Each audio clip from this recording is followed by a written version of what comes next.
Et ils ont donné leur vie. Et pour nous, c'est intéressant.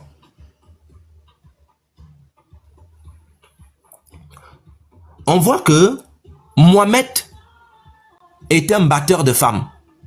Il a frappé Aïcha. Les hadiths sont là. Il tape les femmes. Mohamed dépeint la femme comme étant inférieure. C'est-à-dire le témoignage d'une femme. Le témoignage d'un homme vaut je ne sais pas combien le témoignage d'une femme. Ça veut dire que la femme ici ne réfléchit pas.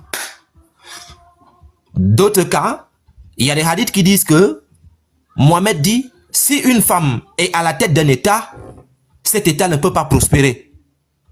On se demande, en 2025, il y a des femmes qui sont chefs d'État, des femmes qui dirigent des entreprises, des femmes qui sont chefs d'entreprise. On se pose la question. L'islam que les gens nous enseignent aujourd'hui, est-ce que c'est ce qu'on voit dans les textes islamiques? La femme ne réfléchit pas. En 2025, les femmes ne sont pas chefs d'entreprise. C'est une aberration pour moi. Ça ne tient pas la route. Alors, Mohamed fait des femmes esclaves leurs propres femmes. C'est-à-dire, ils partent à la conquête. Après la conquête, des personnes que ces guerriers connaissent parfaitement, Mohamed demande de prendre ces femmes-là. Les combattants de Mohamed ont même honte et disent non, on ne peut pas toucher ces femmes-là puisqu'on les connaît. Allah fait descendre le verset pour dire, et les hadiths les expliquent ça clairement. Mohamed insulte et dénigre les femmes.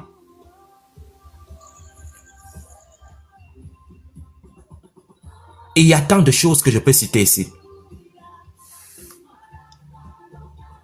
Mohamed oublie sa promesse. Mohamed délire. Mohamed est mort empoisonné. Mohamed, qu'est-ce que je ne peux pas citer?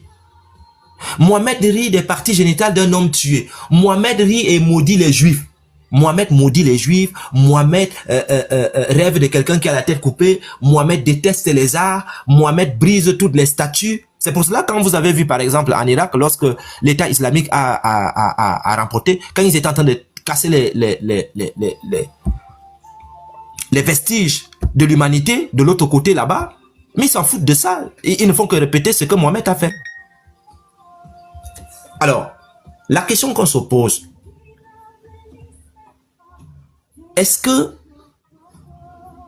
l'islam